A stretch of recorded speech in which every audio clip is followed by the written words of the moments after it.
सबसे पहला नरक है तामिष्ट नाम का नरक, जहाँ यमराज जी रहते हैं ना, उस नरक की चर्चा। यमराज जी जब दंड दे के भेजते हैं तो उस अगर अच्छा किए हो तो जैसा हम लोग मानते हैं स्वर्ग जाना है, और बुरा किए हो तो नरक।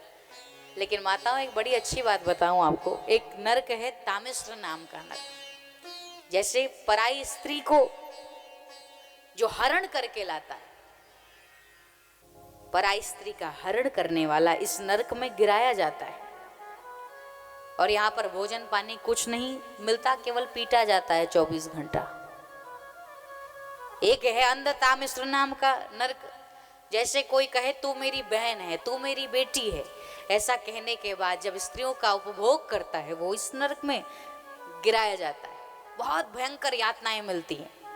और एक है रौरव नाम का नरक, एक है कुंभिपाक नाम का नरक। ये कुंभिपाक नाम के नरक में कौन जाता है? जो लोग मांस खाते हैं, जो लोग जीवों को मारकर हत्या करके खाते हैं ना। अच्छा, यहाँ पे अगर ये सब उल्टा सीधा खाते होंगे तो भैया बंद कर देना उसको, क्योंकि जैसा खाओगे अन्न वैसा ही रहेगा मन। मत खाइए ये सब जीव जंतु को। एक बार एक बहुत बड़े डॉक्टर थे, किसी ने कहा आप इतने बड़े डॉक्टर हैं फिर भी आप मांस का भक्षण नहीं करते। उन्होंने कहा हमारा पेट कब्रिस्तान नहीं है कि लाकर मुर्दे को यहीं पे दफनाओगे तुम। जितना मरे हुए जानवर है त्याग दीजिए। कहते हैं जो लोग नहीं मानते उनको इसी नरक में, कुंभिपाक नाम के नरक में गिराया जाता है।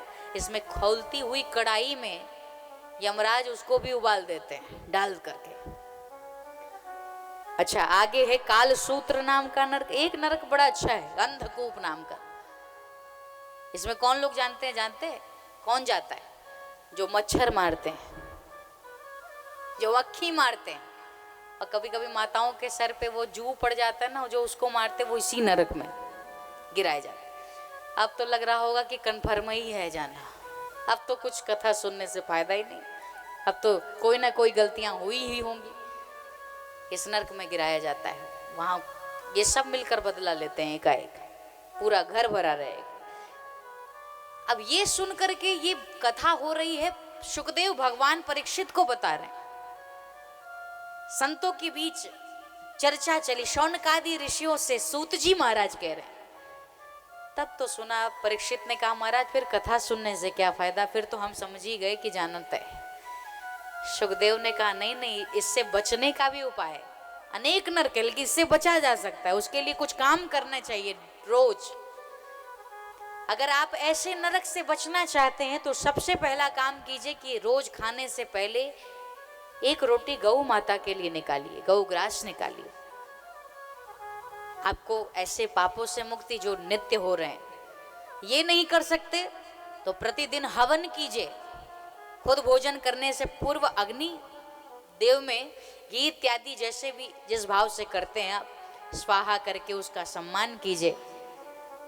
रोज हवन करना चाहिए।